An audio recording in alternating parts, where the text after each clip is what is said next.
there's a lot of talk today about parents who hover, these helicopter parents. And there's just one line that I like to say, and that is, when you do something for someone else, let's say your child, that he can do for himself, you teach him that he's inept, and you teach him to be irresponsible.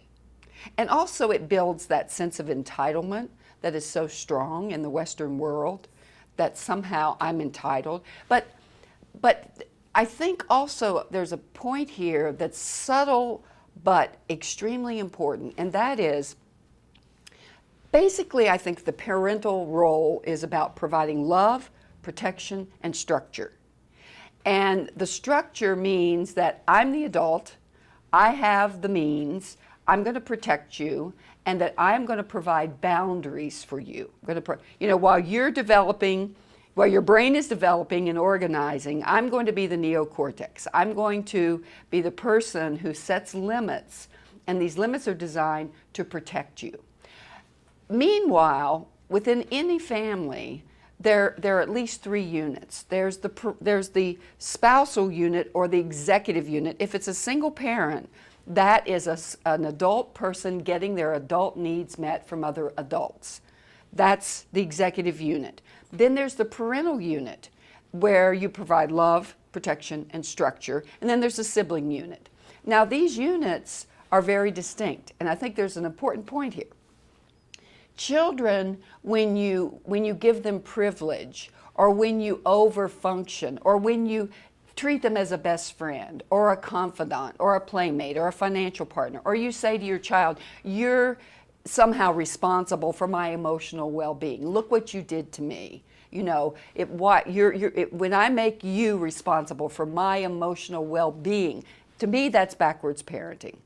And when you're so involved with your child, and you have your own ego involved with the child, that somehow your behavior is supposed to be designed to make me happy, then I say you violated a protective boundary around the children. Because children, they'll act like adults. When you bring a child up into that executive unit and let them make decisions, let them run the family, because kids will do it, they'll take that privilege.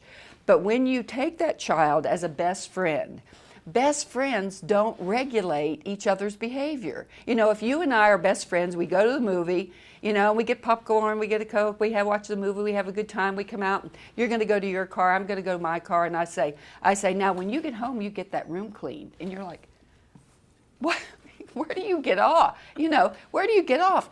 And parents who do that entitlement, who are over-involved because they need it, they don't have a life, they don't have support. And so oftentimes parents feel guilty because they're pressed with time, they've got a long commute, they don't have as much time at home. And so what they do is then they over-function, and they feel guilty, they don't want to go out and be with their friends or take time, leisure time, adult time.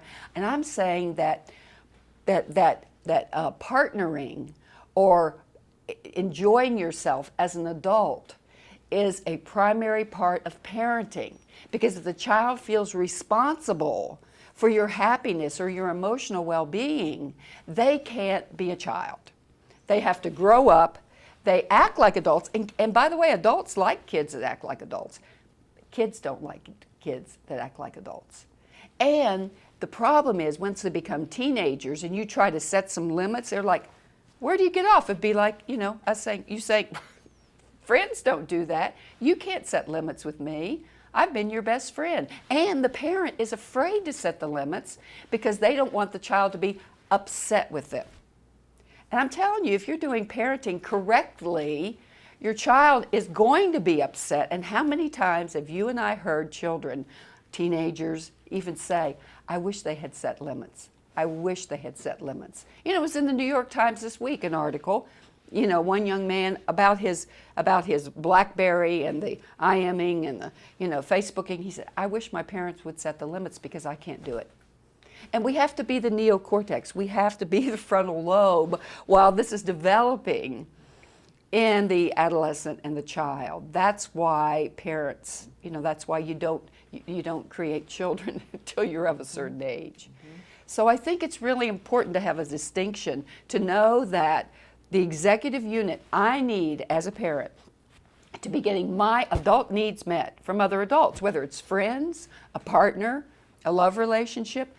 Parenting is simply about providing love, structure, and protection. And you do get to set the rules. And at times you do get to say, because I said so, and because I own the home, because I make the money, because I am the grown-up. You can say that, you know, and in a rush, and then later you get to explain. And kids get to be kids, and they get to grow up. And they get to have their own responsibilities, but the responsibility isn't my emotional well-being or to make me happy or to take care of me.